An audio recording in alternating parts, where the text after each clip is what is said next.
そういえば、もうやっぱり日本人もなんかそういう自分の国で、スタートアップはそういう企業やりたいなら、もうそんな困難がいっぱいありますなんですけど、でも逆に台湾から外国人なんですよ。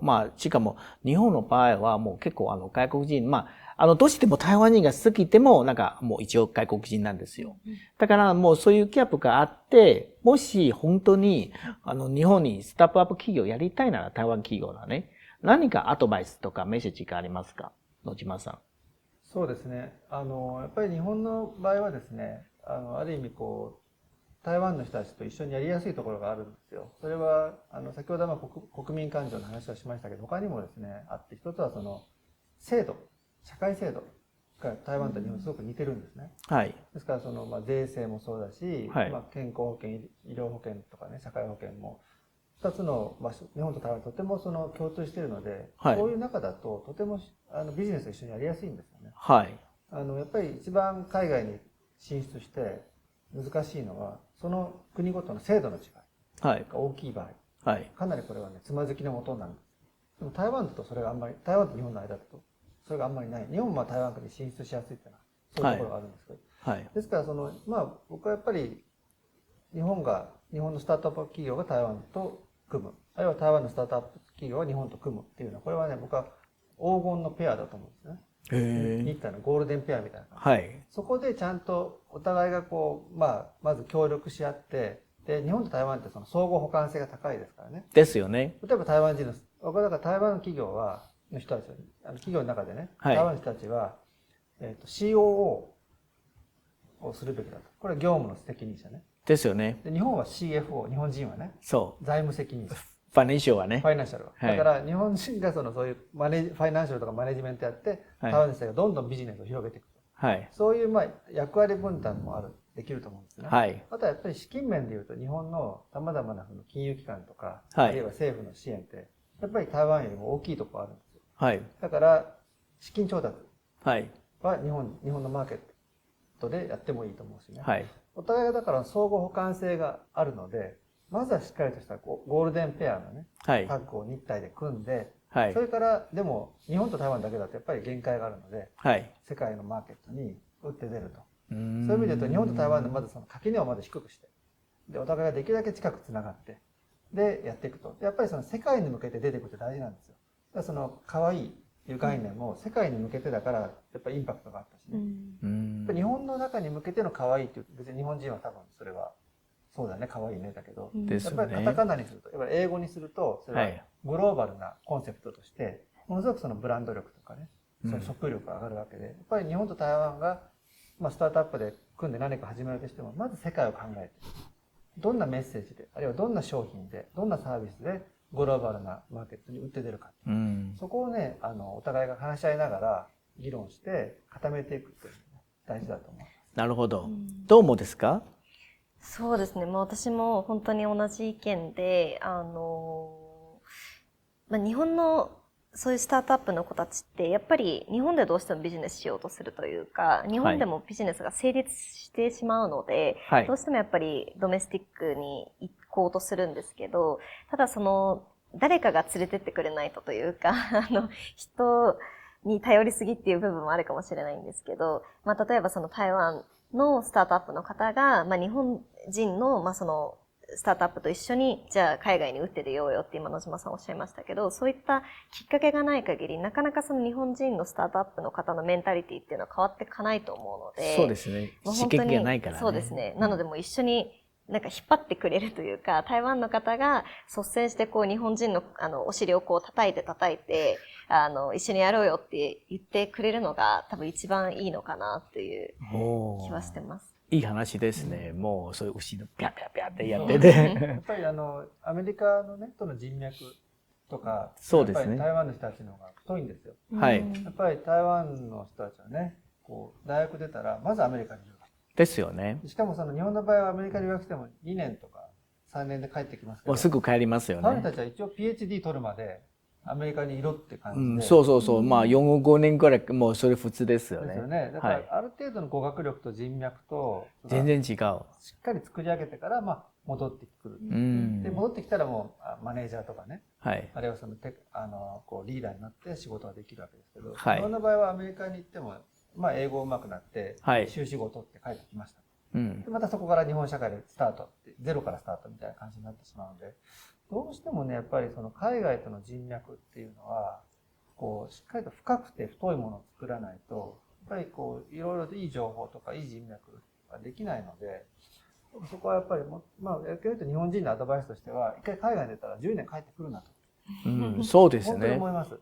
そうですね。やっぱり人生もう80年時代ですから。はい。ね、そうすると、まあ、30代から仕事始めたとしても50年働くわけでしょ。うん、そうですね。ね、だからそしたら20代はとにかく自分の実力と人脈、経験をね、海外で積むっていうのもいいなと思ってるんです。台湾人もそれをすでにやってるので、ずっと昔から。台湾の強さってね、そこにあると思うし、そこもやっぱり学ぶべき点だと思います。その場合、家族のつながりが弱いので、親と子しかなくて、親戚ぐるみで若い人のこう支援するとかそういう部分がね、ないから、そこはちょっと、そこもまた台湾と違うところなんですね。そのところはね、私もなんかちょっと日本人が面白いなと思ったんですよ。要するにさっき話したんですけど、まあ、日本社会の方が集団主義なんですけど、ただし、このところは、やっぱり、ちょっと家族、まあ、要するにちっちゃいファミリーで、一つ一つ、やっぱり私の、別の、要するに兄弟の方が、やっぱりお邪魔しないように、そういう考えします。なぜでしょうね。野島さん。日本の場合？はい。これはなんでですかね。まあ、台湾の場合、やっぱりある種儒教のね、親が大事だっていうのがあるんで、例えば台湾だと若い人でも、まあ、例えば留学してたり、あるいは親元離れて大学生とかっても、毎日親と LINE するでしょ。日本人だと親と連絡するのが月に1回ぐらいじゃないですか。そうですね。台湾人の方が、LINE で、まあ、家族のそういうグループがあるんですよ。毎日なんかそういう LINE で、まあ、やっぱり、おはよう、そう言ってもうやってる。で、最後の方は、ちょっと聞きたいの方はね、ジェンダーの問題なんですよ。やっぱりまあ、最初はね、リケさんは、まあ、まあ、可愛い。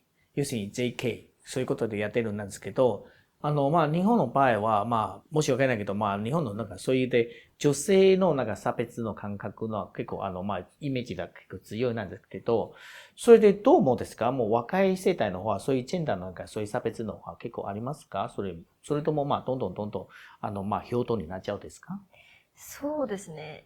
ジェンダーに関しては、結構、男女関係なくというか、まあ、女性の社会進出もどんどん進んできてると思いますし、女性のまあ、育休を取ったりとかっていうことも上がってきてはいるものの、まあ、ただスタートアップの界隈に関してはかなりやっぱりまだまだ女性も少ないですし、まあ、特にこういったスタートアップのイベントとかだと女性の参加率って 5% って言われてて、まあ、なので 95% は男性なんですよ、日本だと。まあ、なのでその圧倒的、まあ、言い方悪いですけど、男社会の中で、その女性が入っていくってなると、やっぱりどうしても肩身狭いし、女性が行くと、やっぱこう、見られ方が、一起業家としてだけじゃなくって、やっぱり一女性として見られてしまうので、すごくこう、やりにくかったり、仕事の話がしにくかったりみたいな部分はあったりするので、まあ、そのスタートアップ業界ではまだまだ、まあ、差別とまではいかないですけど、その女性が仕事をしにくいっていうのはあるかもしれないです。どう思うんですか、野島さん、なんかそういうジェンダーの問題。これは今の日本社会の最大の問題の一つですね。つまり女性のその労働力とか活力を十分に活用できてないんですよ。でも女性が会議で仲良くなったってなんかあるの首相総理で言ったんですけど。まあそれはもう本当にね、相手しない方がいいですね。とにかくその大学なんかで教えてるとね、やっぱりもうこれはひいき目でなくて客観的に見て女子の方が優秀なんですよ。勉強もね。そうですね。ところが社会に出ると、女性の方が活躍している比率が低いと。つまりその女性が大学までね、教育の中で蓄積した知識とか学業がかなり無駄になってるんです。これ日本という国家がすごい費用をかけて教育してるんですよ。投資して、その投資が生かされてないんです。はい。これはものすごい損失なんですね。ですから女性が何としてももっと活躍できる社会を作んなきゃいけないんですよ。で、例えば僕なんかがね、この講演します。で、日本で講演すると、僕、聞きに来る人は9割が50歳以上のおじいちゃん。おじさんですよ。男ばっかり。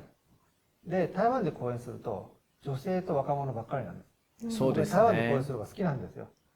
結構女性のファンが多いです。それはわかりませんけども、女性、若者のファンが多くて、はい、やっぱり講演してても楽しいわけですね。はい。質問も手を挙げて質問する人もやっぱり台湾の方が多いですし。そうですね。もうみんなもう、そういう積極的ですね。はい。で、女性の方がやっぱり鋭い質問をどんどんしてくるしね。はい。そこはやっぱりその女性の活力っていうのが、まあ、台湾ってうまく取り込めてるなという部分があって、そこはなぜそうなのかっていう話を始めると、これはとても長い話になってしまうんで、はい。あれなんですけど、少なくとも日本にとってみる問題は、ちょっとでも台湾に近づくように女性の活力、力を取り込めるようにならなきゃいけない。はい。そのために何ができるのかっていうのは、やっぱりこれから考えていかなきゃいけないと思うんですね。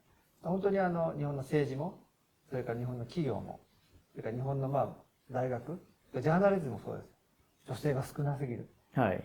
で、これは多分ね、じゃあ女性をどんどん登用すればいいかって言ったら、そんな簡単な話じゃない。はい。これは10年、20年かけて、社会の仕組みを作り変えていかなきゃいけないんですけど、本当にこれ日本人本気でやってるのかなって僕は疑問で。やっぱり、本当に女性の能力、才能がね、埋もれていくと。もうしょうがないから、じゃあもう、とりあえず結婚して、自分の好きなことやってっていう人生の方に女性がね、流れるわけです。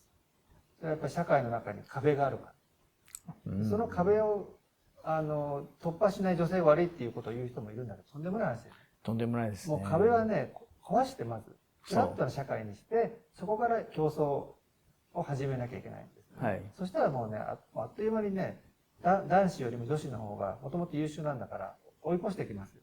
そういう環境を作ってあげなきゃいけないな。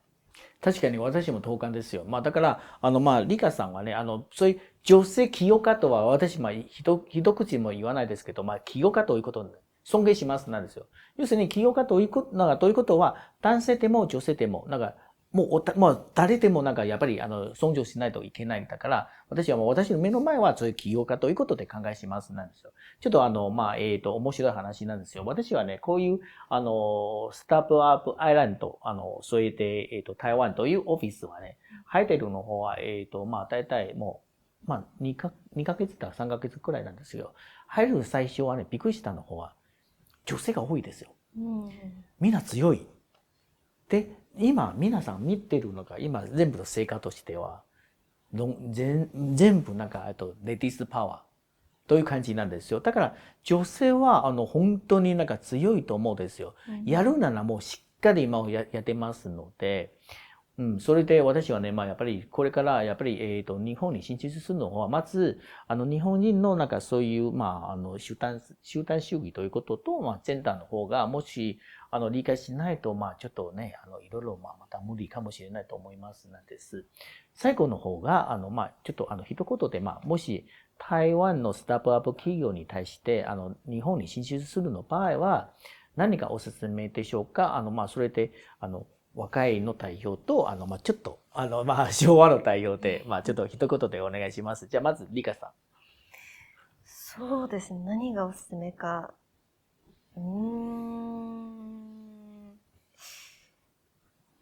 でもやっぱり今日本よりも台湾の方がそういうデジタル系とかは強いっていう風な印象を持ってるので、そういったIT 系、あとは Web3 系とかそういった最先端のカルチャーのものがやっぱり受け入れられやすいのかなっていう風には思いますね。あとはそういった日本のオールドというか伝統的な会社が今だんだん業績が下がってきたりとか徐々に今のままじゃダメだなっていうふうに思ってる段階だと思っていて、そういう会社とかに声をかけて自分たちと一緒にやりませんか、一緒にアジア展開してきませんかっていうような形でコラボレーションするっていうのもすごくいいのかなとは思います。わかりました。野島さんは？